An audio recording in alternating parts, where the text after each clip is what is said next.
여러분의 생각에 성숙된 신앙 그리고 좋은 교회 어떤 모습인 것 같습니까? 사람들마다 아마 그 모습이 있을 것 같고 그리고 추구하는 방향이 다 다르기 때문에 이것이다라고 말하기는 쉽지 않을 것 같습니다. 그러나 실제로 제가 교회 생활을 꾸준하게 해오면서 제가 생각하는 좋은 성도 그리고 좋은 교회는 실제로 조금만 더 깊숙이 들어가면 그렇지 않은 경우들을 참 많이 보았었습니다. 저에게 가장 먼저 예수님을 만나게 해줬던 교회는 저에게 참 좋은 교회였었습니다. 그러나 그 교회에서 한 3년 정도 신앙생활을 하면서 예수님을 더 깊이 알아가는 과정 속에 제가 좋게 보았던 것이 결코 좋지 못했다는 것을 느끼고 저는 그 교회를 떠났던 적이 있었습니다. 실제로 저희의 인생에 아직도 남아있는 기억들인데요. 제가 참 좋아했던 우리 집사님이 한 분 계셨습니다. 온화하고 성품이 좋으시고 제가 오면 언제나 간식을 챙겨주는, 저는 간식만 챙겨주면 좋아했던 것 같아요. 그래서 챙겨주는 우리 집사님이 너무 좋아서 저는 그분이 천사인 줄 알았습니다. 그러나 한 1년 지나는 한쯤 해에 교회도 지금같이 저희같이 상가교회였는데 주차 문제로 성도들과 지역 주민과 다툼이 일어났습니다. 충격이었어요. 그렇게 제가 좋아했던 집사님, 존경했던 집사님, 신앙으로 성숙했던 집사님의 입에서 멍멍이가 나오기 시작했습니다. 지역 주민과 싸우는데 와 이거 입에 담을 수 없는 욕설이 튀어나오는 것을 보면서 이건 뭔가 잘못되지 않았는가 생각을 처음으로 하게 되었죠. 그리고 제가 고뇌하게 된 게 교회 안에서의 신앙과 밖에서의 신앙이 다를 수 있는 거구나. 그렇게 교회 안에서는 좋은 말, 바른 말을 하는데 일상생활 속에서는 예수 그리스도의 삶을 살지 못하는구나.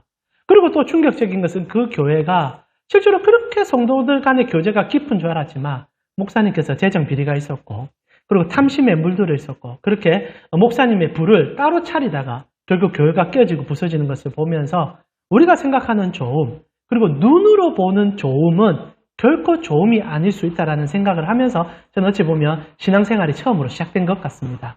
자, 여러분 어떻게 생각합니까? 여러분이 지금 보고 있는 것이 그리고 경험하는 것이 진짜 좋은 것이고 아름다운 것이고 성숙됨입니까? 실제로 우리는 판단하기가 애매할 수 있습니다. 왜냐하면 우리는 언제나 주관적이니까요. 그래서 우리가 결국 시선을 돌이킬 수밖에 없는 것은 우리가 보는 시선의 평가, 우리가 마음에 느껴지는 감정, 그리고 그 사람에 대한 평가가 아니라 하나님 말씀이 무엇을 얘기하고 있는지를 봐야 되지 않겠습니까? 오늘 저희는 예수님께서 무리를 걸어오는 사건을 보게 됩니다. 대부분 이것을 기적으로 해석하고 우리 삶의 문제를 해결해주는 예수님으로 특히 풍랑 속에 걸어오는 예수님을 보기 때문에 풍랑을 잠잠케 하시는 예수님을 통하여 내 삶의 어려움도 해석해주는 예수님으로 이해하실 것 같은 순간들이 많았을 거라 생각합니다. 그러나 정말 그런 본문일까? 저는 오히려 그렇지 않다고 생각합니다. 예수님께서 오늘 그려왔던 사건은 우리 신앙의 성숙을 가르쳐주고 싶은 성도가 어떻게 하나님 앞에 바르게 자라가야 될지를 가르쳐주는 성정에 관한 본문입니다. 오늘 저희는 조금 다른 시선을 가지고 우리가 생각하는 건강함이 아니라 예수님께서 우리에게 요구하는 건강함이 무엇인지를 생각하며 깊숙이 들어가 보았으면 좋겠습니다. 여러분과 제가 읽은 본문은 너무 유명하죠. 믿지 않는 자들도 알고 있을 뿐 아니라 때로는 믿지 않는 자들 가운데 희화되는 본문 중에 하나입니다. 왜냐하면 예수님께서 무리를 걸어 오시는 장면이 나오기 때문입니다. 간혹 이렇게 말도 안 되는 믿음을 가지고 이것을 실제적으로 한번 해보겠다는 사람들이 몇 년에 한 번씩 꼭 나옵니다. 최근에 우리 한국에는 이제 이런 모습이 없지만 제가 기억하기에 한 4, 5년 전에 중국이 생각보다 지하교회가 융성합니다. 우리 지금 한국 교회보다 더 신실하고 더 신앙적인 교회가 중국 교회고 지금 여러분이 우리 한국 교회는 지금 심각한 문제점에 도착했지만은 실제로 전 세계적으로 엄청난 부흥의 바람이 많이 붑니다. 제가 어저께 뉴스 보니까 그 인도네시아에 지금 초대교회 같은 부흥이 다시 일어나서 지금 여러분 아시다시피 무슬림 국가 아닙니까? 국가적으로 감당이 안 되는 거예요. 그 중심에 또 한국 교회 선교사님이 계십니다. 엄청난 일들이 일어나면서 하나님의 부흥의 부름이 있으니까 인도네시아 공영방송에서 BBC에서 또 다루었더라고요. 이것을 어떻게 해석해야 되는가? 기적이 일어나고 아픈 자가 고쳐지고 하나님의 복음의 바람으로 인하여 그 무슬림 모자를 쓰고 찾아와서 예배드리는 현상들을 지금 세상이 주목하고 있습니다. 자, 중요한 것은 예수님께서 무리로 오는 장면들을 사실상 우리가 기적으로만 해석한다면 우리가 아시다시피 중국에서 실제로 무리를 걷다가 빠져서 죽은 목사님도 계시고 우리 한국 교회에서도 그런 분이 제법 계셨습니다.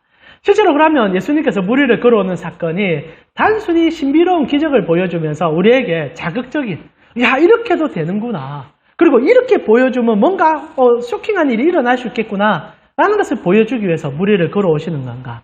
그건 좀 아니라고 생각이 듭니다. 실제로 상식적으로 무리를 걸어오는 일은 우리의 삶과 전혀 상관이 없습니다. 여러분, 예수님께서 무리를 걷습니다. 그게 여러분과 무슨 일이 있습니까? 앞에 일어났던 오병이어는 이해가 됩니다. 먹을 걸 주셨으니까. 그러나 걸어오시는 거는 쇼일 뿐입니다. 잠시 신비롭지만은 우리 삶에 뭐가 더 좋아집니까? 근데 우리는 그 자체가 신비로우니까 몰입해서 예수님은 무리를 걷는다. 그러면서 우리도 능치 못할 일이 없다. 이렇게 해석하는 것이 판을 이루는데 실제로 정말 그렇게 해주려고 예수님이 물을 걸으셨을까? 그건 좀 아닌 것 같아요. 그러기 위해서는 우리는 이 본문 자체가 실제로는 두 번에 걸친 예수님의 가르침 속에서 이루어진다는 것을 조금 잡을 필요가 있습니다. 자, 본문 자체는 이런 거죠. 예수님께서 제자들을 먼저 바다에, 갈릴리 호수에 보내셨는데 때마침 풍랑이 몰아치는데 제자들이 이제 어떻게 해야 될지 몰라서 죽어가는 순간에 예수님께서 저기서 바라보시고 걸어오시는 순간. 근데 오늘 본문은 재밌어요. 예수님 스쳐 지나가려고 그래요. 그러니까 제자들이 깜짝 놀라서 예수님 부르짖으니까 오셔서 배 위에 올라가시고, 그러니까 이제 풍랑이 잠잠하게 되는 사건이란 말입니다. 근데 성경을 좀 아시는 분들은 예수님께서 이렇게 무리를 걸어오는 사건과 함께 이 무리의 사건과 배 안의 사건이 또 다른 모습으로 있었다라는 것을 한 번쯤 들어보셨을 것 같습니다. 성경을 좀 깊숙이 본들은 이것이 어떤 사건인지 이해를 되지만은 성경을 조금 편하게 읽으신다든지 주의 깊게 보지 못하시면 사건 자체가 섞일 수 있는 사건이 성경에 묘사가 돼요. 실제로 예수님께서 두 번에 걸쳐서 배와 연관된 사건을 행하십니다. 한 번은요, 예수님께서 제자들과 함께 배에 타시고 가는 중에 폭풍우가 몰아칩니다. 이건 이제 공간복음에 다 나타나죠. 마태복음과 마가복음, 누가복음, 마태복음은 8장, 마가복음 4장, 누가복음 8장에 예수님께서 배 안에 있을 때 엄청난 폭풍이 몰아칩니다. 메가스톰이라 기록이 되어 있는데요. 사람이 감당할 수 없는 폭풍이 몰아치는데 예수님은 배 안에서 주무십니다. 그래서 제자들이 어떻게 할지 몰라 하다가 예수님을 깨우게 되고 예수님께서 바람을 향하여 명령하니 풍랑이 잠잠게 되며 예수님께서 제자들에게 하는 얘기가 나옵니다. 그리고 또다시 나오는 구절이 여러분과 제가 읽었던 본문이죠. 예수님께서 풍랑이 일어나는데 저 먼 곳에서 제자들을 지켜보다가 걸어오셔서 배 속에 타는 장면이 있습니다. 혹자들은 성경을 조금 오해하셔서 이 사건이 같은 사건인데 좀 잘못 기록이 된 게 아닌가라고 착각을 하는데 절대 그렇지 않습니다. 실제로 예수님께서 배 안에 계신 사건과 걸어오시면서 배 안에 타는 사건은 서로 다른 사건이고 시점이 좀 차이가 납니다. 그래서 이걸 먼저 좀 알아야 오늘 여러분과 함께 예수님께서 무리를 걸어오시는 이유를 깨닫게 될 것 같아요. 예수님께서 먼저 배에 타시고 가는 사건은 예수님께서 제자들과 함께 한 지 1년 남짓 될 때쯤이었습니다. 아직 제자들이 예수님이 어떤 분인지를 잘 모를 때였어요. 그리고 예수님에 대해서 깊이 있는 경험들이 없을 때였습니다. 그래서 예수님께서 제자들과 함께 계시면서 당신이 하나님의 독생자임을, 독특한 종류의 아들임을 가르쳐주는 시간들이 굉장히 많으셨어요. 그런 과정 속에 예수님께서 배 속에 들어있는 속에서 제자들에게 그 전능하심을 보여주는 일이 생기게 되었다는 거죠. 단순합니다. 이 사건은 예수님께서 하나님임을 보여주기 위한 사건이었어요. 그래서 풍랑이 몰아쳐서 어부들이 감당하지 못할 때 말씀 한 말로 풍랑을 잠잠케 챙기는 천지를 움직일 수 있는 전능하신 하나님이심을 제자들에게 증명하여 그들이 따르는 예수님이 인간 예수이면서도 또한 하나님의 본체이심을 깨달아 주님을 그리스도로 이해해 주기 위해서 배 속에서 그 사랑을 보여주셨죠. 그런데 이제 우리가 오늘 본문에서 보는 사건은 예수님이 십자가를 지시기 전 곧 일어날 사건이었습니다. 예수님께서 이제 오병이어라는 기적을 보여주시고 이 사건을 보인 후 한 6개월 정도 이제 돌아다니신 후에 십자가를 지시죠. 그러니까 예수님 인생에 있어서 거의 말기에 일어난 사건입니다. 근데 다른 거예요. 처음에는 예수님께서 배 속에 앉으셔서 제자들에게 예수님께서 하나님이심을 보여주셨다면 이번에는 그 하나님이신 예수님께서 그들과 어떻게 함께 해야 될지를 보여주기 위해서 그 일을 이루고 있다는 겁니다. 그래서 1차적으로 1년차 될 때는 그들과 함께하며 그들이 깨울 수 있도록 권유하신 거예요. 의도적으로 배 안에 누워 계셨습니다. 자는 척을 하셨던 거죠. 실제로 골아 떨어졌는지도 모르겠습니다. 그러나 언제든지 제자들이 원하면 손에 잡히는 곳에 예수님이 계셨어요. 그러나 시간이 지났습니다. 제자들이 성숙되었어요. 3년간 주의 말씀을 듣고 많은 깨달음이 있었습니다. 그리고 예수님께서 제자들에게 가르쳐줘요. 배 속에 있지 않지만 그들과 함께 하고 있음을 보여주기 시작한다는 겁니다. 그래서 먼 곳에서 예수님이 바라보고 걸어오며 제자들이 예수께 집중하게 만들고 오늘 모든 본문들은 예수님이 배를 지나치려고 합니다. 그때 제자들이 자신들의 외침을 통하여 예수를 붙잡음으로 배에 들어오게 하심으로 예수를 붙잡는 은혜가 어떠함을 가르쳐주고 있다는 거예요. 여러분, 사실상 기적의 주안점이 있는 게 아닙니다.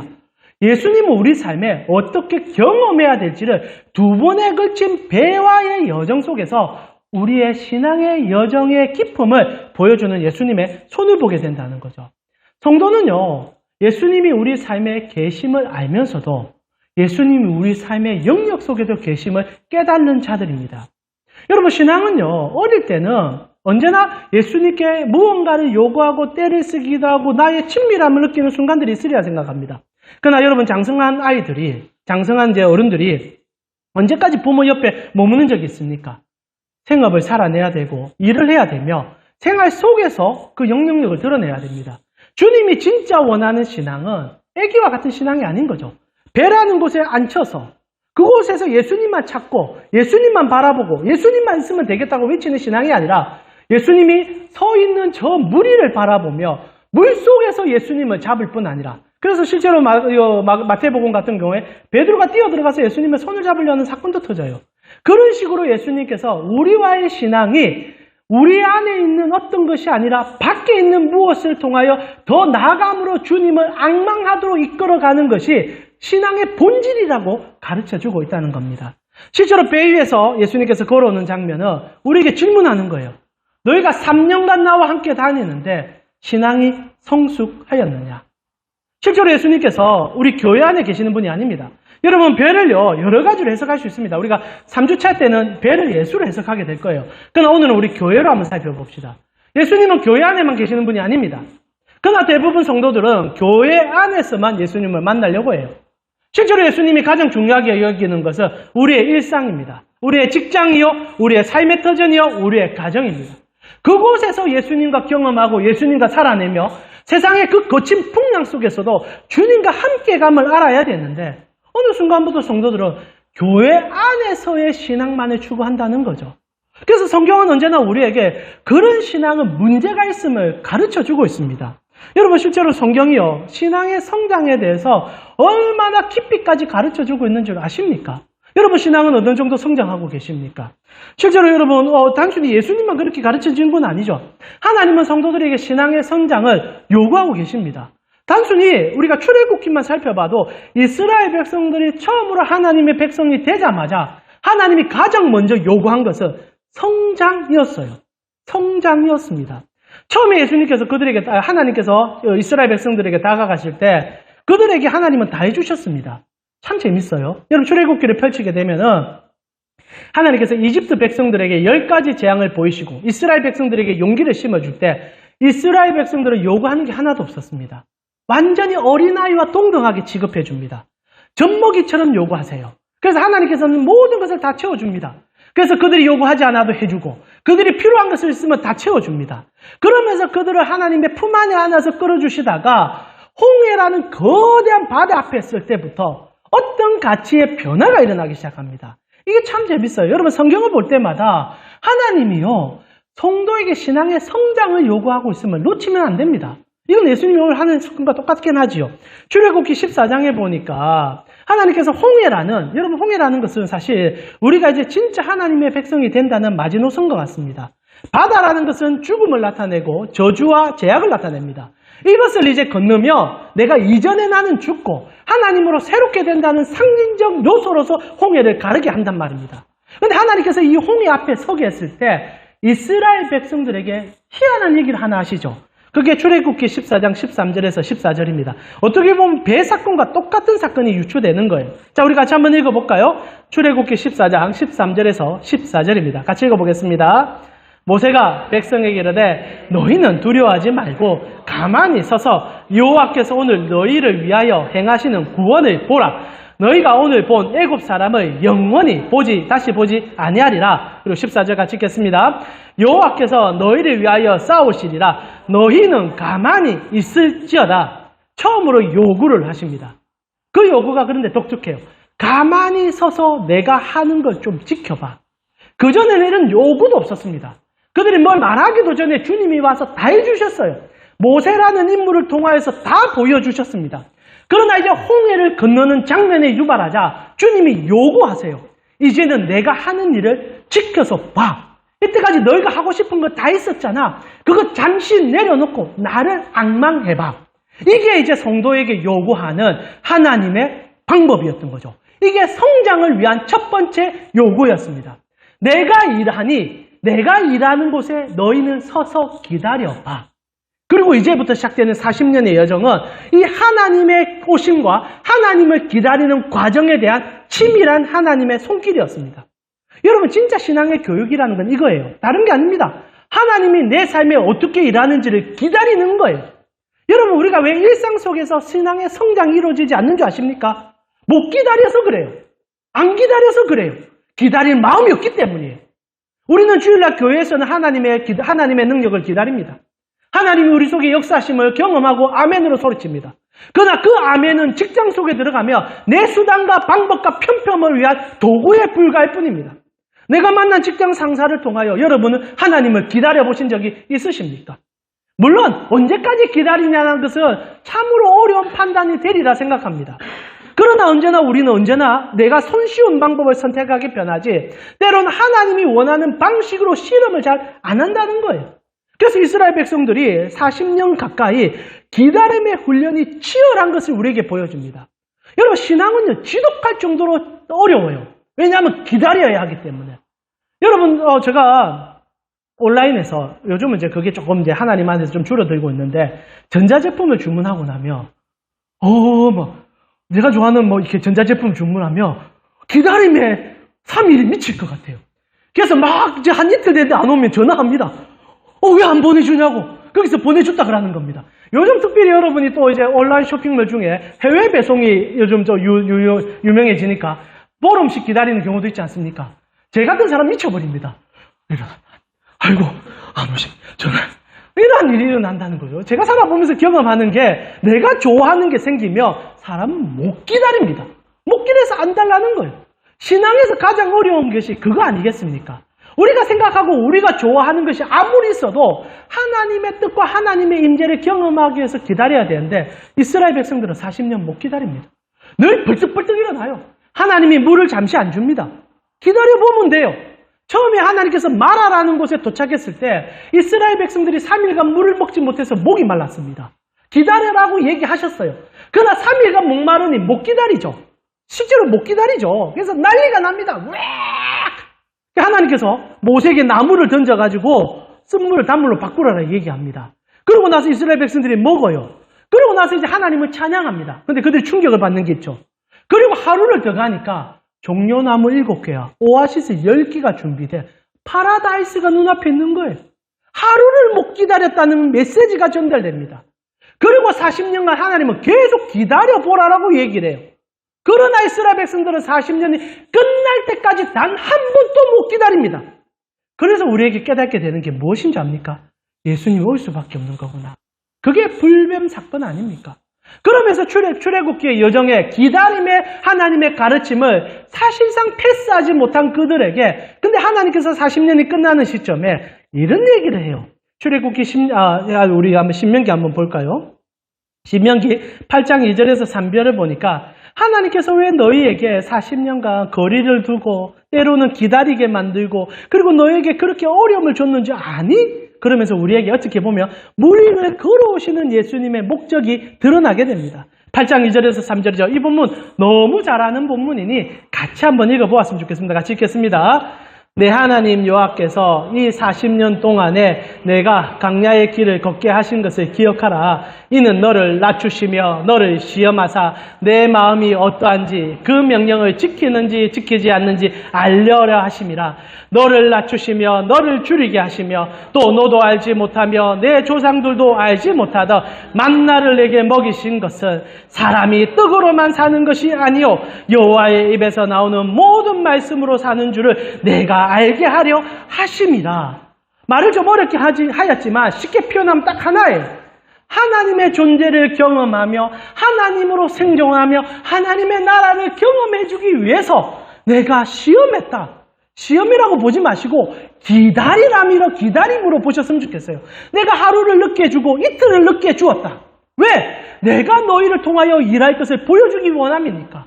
오늘 당장 내가 기도하여서 응답된다며 어느 누가 하나님을 쫓겠습니까? 아이러니하지만 기도 응답은 우리에게 독소와 같을 때가 참 많습니다.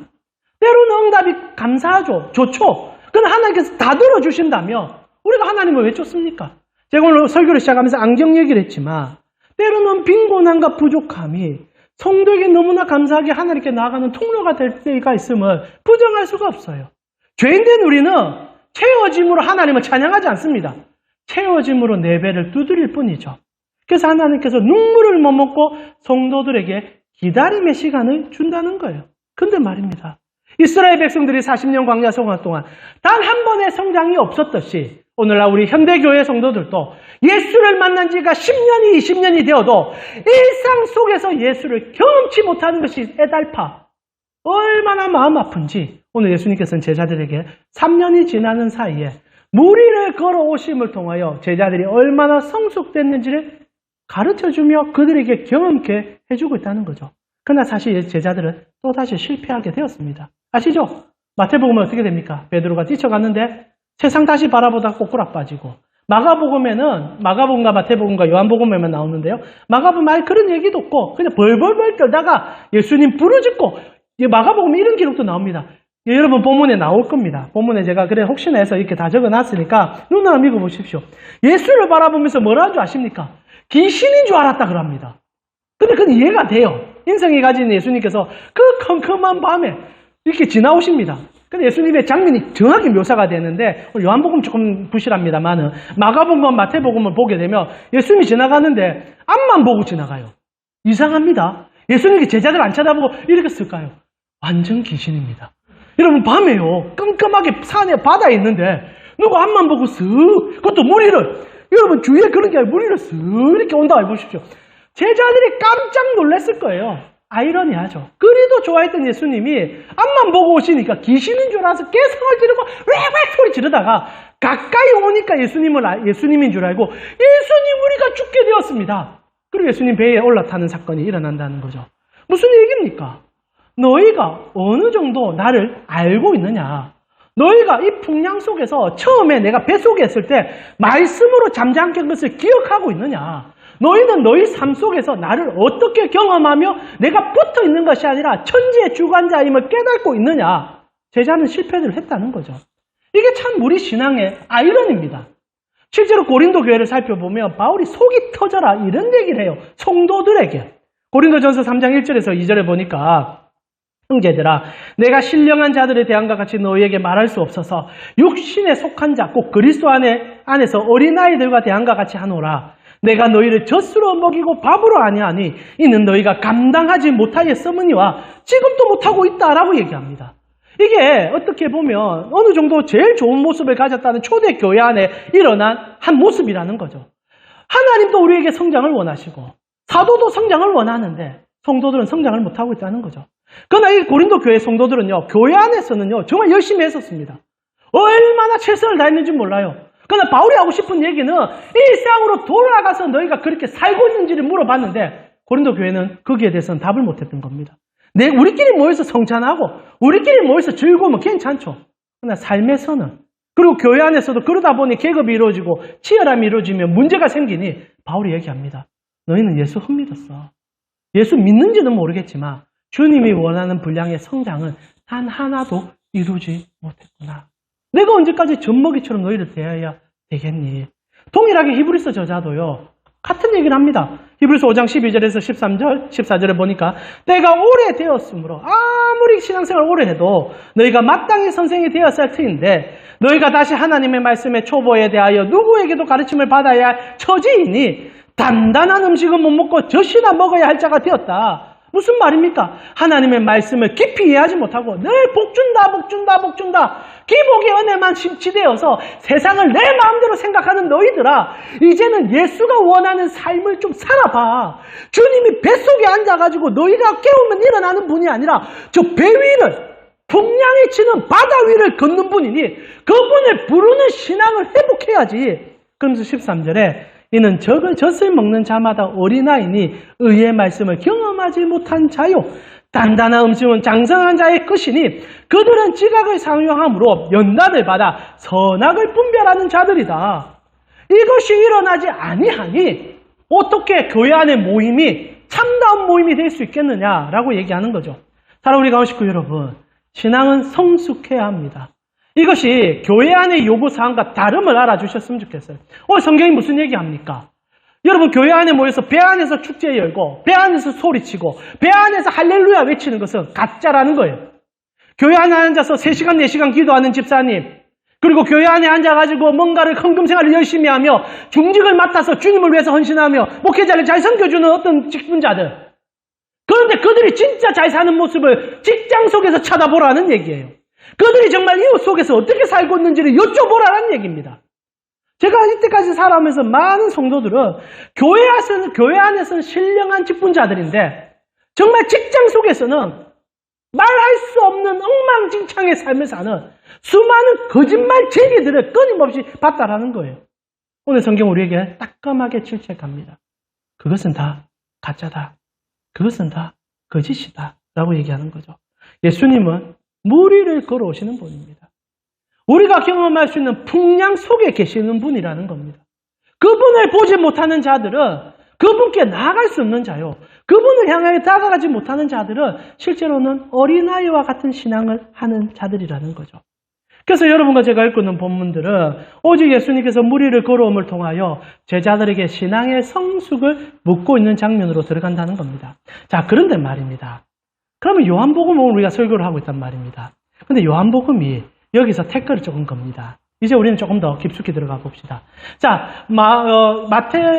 공간복음에 예수님께서 배 안에 차고 있는 사건과 그리고 물 위를 걸어온 사건은 처음에 다르다 얘기했고요. 이것은 예수님께서 신앙의 성장에 대한 가르침이요, 일상 속에서 예수를 찾는 삶의 자세와 주님으로 살아가는 하나님 백성들의 모습을 가르쳐 준다고 얘기했습니다. 근데 문제가 생겨요.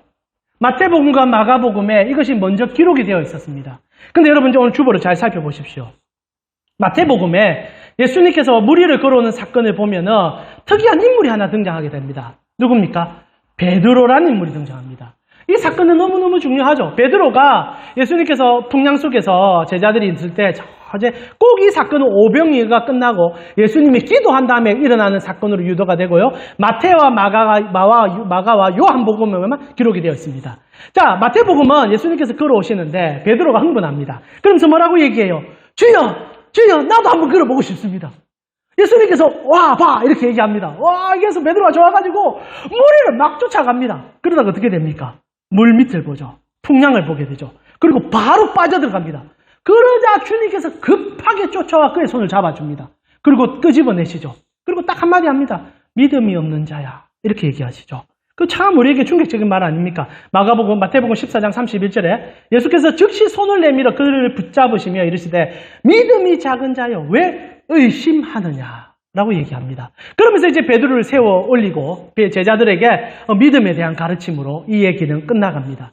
사실 주제는 명확하죠.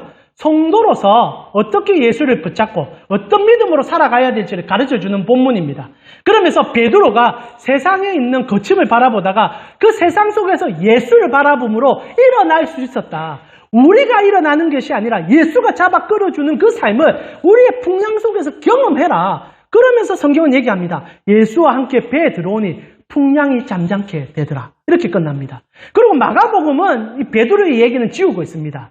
그리고 실제로 이제 비슷한 얘기를 하고 제자들이 똑같이 두려워하지만 예수님께서 배에 들어왔을 때 또 다른 한 얘기를 해줍니다. 그게 마가복음 6장 52절이죠. 이런 얘기를 해줍니다. 이는 그들이 그 떡 되시는 일을 깨닫지 못하고 도리어 그 마음이 둔하여졌습니다. 무슨 얘기입니까? 예수님께서 하시는 그 얘기는 전능하신 하나님으로서의 그 은혜를 보여줬는데 뱃속에 있다가 세상 속에서 걸어오는 예수님을 바라보면서도 그것을 인지하지 못했으니 너희가 나의 전능하심을 일상 속에서 경험하여 그 은혜를 늘 알고 있으며 일상 속에서 하나님과 동행하는 삶을 살게 될 것이다 라는 가르침을 내려줬다는 겁니다. 자, 그런데 말입니다. 중요한 것은 이렇게 가르쳐주면 우리는 사실상 한 주제를 향하여 이 본문 속에 들어가야 합니다. 마태복음도 그렇고 마가복음도 베드로가 물에 빠지는 얘기, 그리고 제자들에게 왜 오병이어를 기억하지 못했나는 얘기를 해준다면 성도들은 무엇을 상상해야 됩니까? 이게 굉장히 중요해요. 여러분, 마태복음과 마가복음을 읽고 나서 무리를 걸어오는 예수님과 베드로의 사건과 오병이어와 연관되는 사건을 읽고 나면 성경 저자들이 원하는 중점은 딱 하나였습니다. 방금 내가 다 설명한 그 내용이에요. 예수님께서 풍랑 속에서 걸어와 우리의 일상 속에서 우리와 함께하니 예수로 사는 삶을 저 풍랑 속에서 경험해라 라고 결론을 내리면 됩니다. 이게 저자들이 요구한 바였어요. 근데 문제가 생긴 겁니다. 참 지금 우리가 이 문제가 지금 또 우리의 모든 교회들을 억누르는 중압감이 되어버렸어요. 여러분, 이 설교할 때 정말 다 그렇게 설교합니까? 예수만 바라보고 예수로 살아내며 그것이 일상 속에서의 치열함으로 얘기합니까? 아니요. 다 베드로에 집중합니다. 봐라. 베드로가 예수 붙잡고 무리를 끌었지 않느냐. 그러면서도 우리에게 그 기적을 경험하는 삶을 살아내자. 언제나 이 얘기의 끝이 오병이어와 함께 연관되어서 삶의 하나님으로 주어지는 기적으로만 유출돼요. 무리를 걷는 예수님께서 우리 삶의 고단함과 어려움 속에서 걸어와 회복해 주지 않겠느냐. 그러면서 꼭 얘기하지 않습니까? 뱃속에 들어가니 풍랑이 잠잠게 되더라. 그러니 예수 붙잡고 하나님의 능력만 의지하며 우리 삶에 풍성함과 은혜가 주어지지 않겠느냐. 이거는 저자들이 요구한 해석이 아니에요. 그러나 초대교회를 넘어서서 오늘날까지도 마태와 마가의 복음을 해석하며 이 해석을 벗어나지를 못합니다. 언제나 기적과 해결함과 그리고 기복으로 이 본문이 다 전나가요. 제가 이 본문 설교하다가 준비하다가 우리가 즐겨 부르는 또 한 찬양이 머리에 또 떠올랐어요. 여러분, 전능하신 나의 주 하나님 아시죠? 이 나쁜 찬양은 아닌데 이 전능하신 나의 주 하나님 찬양을 부르다 보면은 제가 이제 결국 바다 안에서 일어난 사건이니까 어떤 내용입니까? 전능하신 나의 주 하나님은 능치 못할 일이 없으니까 어떤 풍랑 속에라도 내가 그물을 던지며 나에게 능력함으로 주십니다. 주의 말씀 의지하여 깊은 곳에 그물 던져봅시다. 깊은 곳에 그물 던져봅시다. So what? 던져서 뭐 하려고요? 물고기 잡아서 뭐 하려고요? 여러분, 요한복음 마지막에 이 얘기를 또 다룹니다. 자꾸 성도들이 오해를 하니까. 요한복음은요, 성도들이 오해하는 것을 되짚어줍니다. 마지막에 요한복음 21장에 제자들이 물고기를 잡습니다. 153마리. 어떻게 됩니까? 그냥 다 놔둬요. 다 놔둬요. 하나도 안 가져갑니다. So what을 물어보는 거예요. 잡아서 뭐 할래?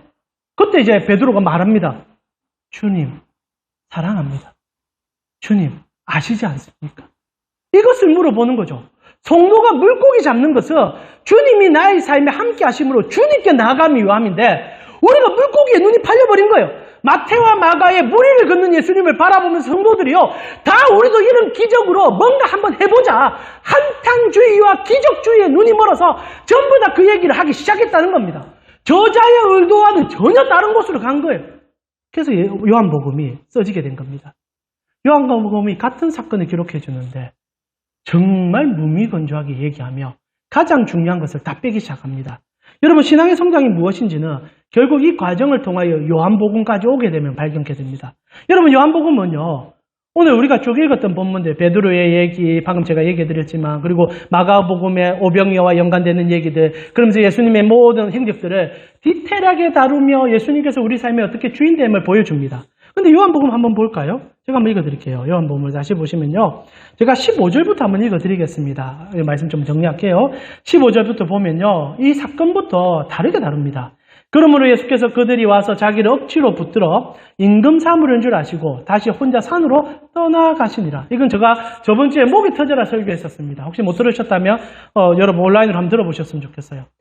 사실 공간복음 전체의 사건이 동일하게 기록되지만 공간복음에 있는 단어 하나를 요한복음 빼고 있습니다. 똑같이 뺄 거예요. 뭘 뺐습니까? 기도를 빼고 있다는 거죠. 예수님께서 기도하러 산에 가셨는데 요한복음은 기도를 뺍니다. 왜? 너희가 원하는 기도와 내가 원하는 기도가 다름을 가르쳐 주기 위해서 기도라는 말을 빼고 오히려 그들을 피하여 도망가는 예수님의 모습을 부각시켜주며 예수님이 무엇을 고민하며 무엇으로 기도했는지를 보여줬다는 겁니다. 그리고 나서 그렇게 기도하셨던 예수님은 제자들을 배 위에 태워서 보내게 되죠. 핵심은 이겁니다. 기적에 매몰되지 말라는 거예요. 물 위에 걷는 것을 보여주는 건 부차적인 문제고 오병이어가 끝나고 나니까 제자들이 미쳐버렸어요. 이게 인생의 전부인 줄 알고 거기에 한몰려서 사람들과 똑같이 예수가 우리의 왕입니다. 하늘에 계신 예수를 땅에 끄집어내려서 인간 왕으로 삼으려고 하니 예수님이 제자들만 따로 바다에 보내버립니다. 그 누구도 만나지 말라는 거예요. 그 속에서 하나님이 누구신지를 깨달아 보라는 거예요. 이게 사실 교회의 역할입니다. 교회는요, 친목과 화목과 교제함으로 성장이 아니라 세상의 풍랑 속에서 고립된 상태로 예수만 보도록 훈련시키는 거, 이게 교회예요. 우리가 교회를 왜 옵니까? 잠시 세상의 거친 풍파 속에서 예수께 집중하기 위해서 오는 자리 아닙니까? 그래서 예수님께서 그 의도를 가지고 배를 태워 제자들을 보냈단 말입니다. 그리고 이제 16절에 저물매 제자들이 바다에 내려가서 배를 타고 바다로 건너 가버나움으로 간데 이미 어두웠고 예수는 아직 그들에게 오지 않으셨다. 큰 바람이 불어 파도가 일어나더니 제자들이 노를 저어 10여리쯤 가다가 예수께서 바다 위로 걸어 배에 가까이 오심을 보고 두려워하거늘 이르시되 내니 두려워하지 말라 하신대 이에 기뻐서 배로 영접하니 배는 곧 그들이 가려는 땅에 이르렀더라. 자, 오늘 본문에 여러분 빠진 단어가 느껴집니까? 실제로 본문 자체는 무미건조해져 버렸습니다. 그렇게 풍성하던 마태복음의 베드로도 사라졌고 마가복음의 제자들이 떠는 모습도 다 사라지고 오로지 현상만 설명하듯이 가르쳐줍니다. 이유가 뭡니까? 좀 지워달라는 거예요. 베드로도 지우고 제자들의 소리도 좀 지우고 너희가 지금 봐야 될 것은 예수 그리스도야. 예수를 봐야 돼. 그래서 요한복음은요, 예수가 어떻게 다가오는지에 모든 포커스를 맞춰주기 위하여 주위의 사물들을 다 지웁니다. 소위 말하는 아웃포커싱이 들어간 거예요. 사물들을 지워주는 겁니다. 그리고 예수님께서 걸어오고 배 타는 장면을 보여줍니다. 그리고 가장 충격적인 것은 단 하나의 단어를 지워줌으로 신앙의 정수와 성장의 길이 무엇인지를 보여준다는 거죠. 마태복음과 마가복음에는 다 기록이 되어 있는데 요한복음에만 빠져있는 사건, 풍랑이 잠잠해졌다는 얘기가 없습니다. 여러분 한번 보세요. 21절에 어떻게 끝납니까? 이에 기뻐서 배로 영접하니 배는 곧 그들이 가려는 땅에 갑니다. 풍랑이 조용해졌는지 안 조용해졌는지 말을 안 해줘요. 이게 요한이 하고 싶은 얘기입니다. 여러분 마태복음과 마가복음 읽고 나서 결론이 언제나 어떻게 끝나느냐? 예수 붙잡으니 풍랑이 끝나더라. 맞아요. 풍랑이 끝납니다. 근데 그 풍랑이 뭐냐는 거죠. 돈이었어요. 직장의 직급이었어요. 그리고 내가 요구하는 그런 세상의 어떤 탐심이었어요. 그게 채워지면 풍랑이 머무는 거예요. 풍랑이 사라지는 거예요. 그걸 위하여 베드로가 도입되고 제자들이 오병이어 얘기를 해주는 거예요. 예수님은 그 얘기를 하고 싶었던 게 아니었습니다. 실제로 예수님 우리 삶에 들어오면 풍랑은 사라지게 되어 있어요. 그러나 사람들이 생각하는 풍랑이 그 풍랑이 아니니 요한은 말을 바꿔버립니다. 풍랑은 사라지지 않아. 그러나 예수와 함께 가니 목적지에 도착하더라. 하나님 나라에 가더라. 하나님이 원하는 방향을 향해 달려가더라. 이게 예수쟁이들의 삶이야. 여러분, 우리를 예수님이 왜 걸어오십니까? 그분을 우리에게 보여주기 위함 아닙니까? 우리가 세상에서 어떻게 살아야 되는지를 가르쳐주기 위함 아닙니까? 근데 자꾸 우리는 응답되었다. 우리의 삶의 풍랑이 사라지길 원한다. 풍랑은 말 그대로 여러분 인생의 고난이 맞습니다. 그러나 요한은 분명히 얘기합니다. 풍랑이 사라지지 않아도, 아니 풍랑 속에서 예수가 실존한다. 그리고 그분이 풍랑 속에 계시기 때문에 우리는 세상과 다르게 목적지를 잃어버리지 않을 수 있다. 말씀을 좀 마무리하면서 제가 참 좋아하는 설교자 노진준 목사님의 얘기로 하며 좀 설교를 마무리하고 싶습니다. 제가 설교자들 중에 정말 존경하는 목사님이 계시고 그분이 이제 이름이 노진준 목사님이신데 그분께서 태어나실 때 소아마비가 있으셔서 한쪽 다리에 장애가 있으셨습니다. 그래서 일평생 지금 이제 은퇴하셨는데 다리를 이렇게 져시고 사시는 분이셨어요. 그래서 그분이 청년 때 이제 하나님을 향하여 기도하기를 하나님께서 내 다리만 고쳐주며 내가 목사가 되어서 일평생 주님을 섬기겠습니다. 라고 기도를 시작했습니다. 참 간절했던 거죠. 왜냐하면 하나님께서 기적을 베푸신 분이시고 능치 못할 일이 없으시니까 나의 이 장애도 고쳐주리라 믿었던 겁니다. 그 믿음 얼마나 귀한 믿음인지 모르겠습니다. 그러나 세월이 지나가면서 그 믿음도 희석되기 시작하죠. 아무리 기도해도 하나님 들어주지 않는 겁니다. 어떤 날 소식을 들어보니 누구는 병을 고쳤다, 누구는 이런 일이 있다 하는데 자기에게 그 기적이 임하지 않는 겁니다. 그래서 새로는 하나님 앞에 불평도 하고 불만도 하다가 잊혀져가는 순간이 있었다고 합니다. 그런데 이 목사님께서 하루는 미국에서 생활하셨거든요. 교회를 지나는데 조그만 교회에서 신유 집회를 열고 있었던 겁니다. 그래서 이제 찾아갔어요. 그걸 보니까 이제 소위 말하는 그 돈 노리고 하는 신유 집회가 아니라 정말 그런 교회들이 참 많이 있는데 정말 진실되게 성도들이 아픈가 그 환경을 위해서 기도해주는 그런 집회였던 겁니다. 그래서 설교자들이 한 3-4분 목사님들이 계셨고 성도들도 많지 않았다고 하더라고요. 한 10명 정도 앉아있는데 한 3-4분 목사님들이 정말 간절히 기도하고 고침을 위해서 함께 나누고 그리고 아픈 사람이 있으면 나와서 기도하자 그렇게 얘기한 겁니다. 그러니까 노 목사님도 이때는 정말 기대를 하게 된 거죠. 이때는 하나님 나를 좀 고쳐주려고 하는구나 생각이 된 거죠. 그래서 나와서 그 목사님 앞에 이제 기도를 받았습니다. 간절하게 기도를 받고 하나님 정말 이번에 고쳐주며 내 일평생을 주님께 다 갖다 바칠 테니 하나님 한 번만 고쳐주십시오. 이해가 되지 않습니까? 그 장애가 얼마나 그에게 괴로움이었으며 그 고통이었으면 그런 기도하지 않았겠습니까? 그런데 그래 기도하고 집에 돌아갔는데 고쳐지지 않았어요. 이전에는 그런갑다 했어요. 그런데 그날따라 원망과 불평과 이 분노가 치밀어 오는데 이 감당이 안 되는 겁니다. 이제는 정말 못 견딘 거예요. 그래서 집회가 마쳐지고 이 견뎌지지 않으니까 그 목사님의 연락처를 알고 그 목사님을 찾아가게 된 겁니다. 그 교회까지 찾아가서 목사님과 상담 요청을 하고 따지도 묻기 시작한 거죠. 눈에 이제 도끼가 서린 겁니다. 이제는 분노가 치밀어 더 이상 용납이 안 되는 거죠. 그래서 목사님한테 얘기합니다. 목사님, 정말 하나님께 기도하며 못 고칠 병이 없는 게 맞는 겁니까? 여러분이 만약에 저에게 와도 물어봐도 저 똑같이 얘기할 겁니다. 하나님은 다 고쳐주실 것입니다. 얘기합니다. 노진주 목사님 화가 난 거예요. 그런데 자기 발은 얘기하지 않았어요. 그러나 성경을 한번 보세요, 목사님. 하나님께서 다 고쳐준다 하지만 바울 같은 경우에 3번이나 기도했는데 하나님 안 고쳐줬잖아요. 그러면 안 고쳐주는 게 맞는 거 아닙니까? 그러면서 얘기하는 거예요. 목사님, 나도 아픔이 있습니다. 근데 하나님 나 안 고쳐줘요. 하나님이 정말 고쳐주는 분입니까? 바락바락 성질을 낸 겁니다. 그러다 5년의 그 목사님이 가만히 바라보다가 너무 마음 아픈 눈으로 그에게 이런 얘기를 합니다. 아이고, 우리 청년이 생각할 때 바울이 그렇게 하나님 앞에 기도하고 나서 병이 정말 못 고쳐졌다고 생각하나 이렇게 물었답니다. 그러니까 노 목사님, 노진정 목사님 얘기를 하죠. 당연히 못 고쳐졌죠. 그렇게 힘들어했던 그 병이 안 고쳤다고 성경에 나오지 않습니까? 목사님 딱 한마디 합니다. 아니, 나는 고쳐졌다고 믿어. 이렇게 얘기합니다. 그래서 노 목사님 더 화를 내는 거죠. 말이 되는 소리 하십시오. 못 고쳐졌잖아요. 못 고쳐졌잖아요. 자기 인생의 고백입니다. 딱 한마디예요.